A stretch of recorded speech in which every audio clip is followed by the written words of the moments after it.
On Wednesday, the University of Maryland announced its plans for reopening campus in the fall, and according to their current timeline, COVID-19 vaccines will not be mandatory, but instead highly recommended in all three phases of reopening. I think that, we're seeing more and more schools. I think it was Georgetown and AU yesterday, I think just said that they were going to be making them mandatory. So wouldn't be surprised if we end up changing. Obviously, there's also private schools, and so they can do things differently than public schools.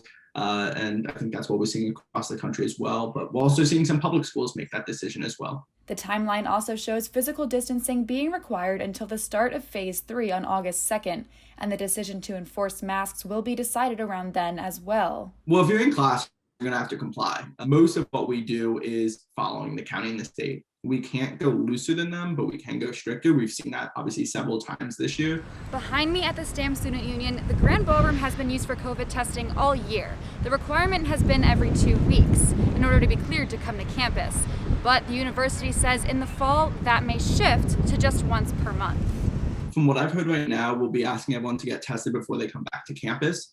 But I believe the rest of those decisions will be worked out over the summer. This all comes as the university received 2,400 doses of the vaccine just over a week ago. What they had was, I was told, around 1,200 doses were first given to them. And that was where they first started vaccinating those kind of frontline employees at the university. And then we got a second 1,200. And that's when they kind of sent out that email and anyone was able to register for the vaccine.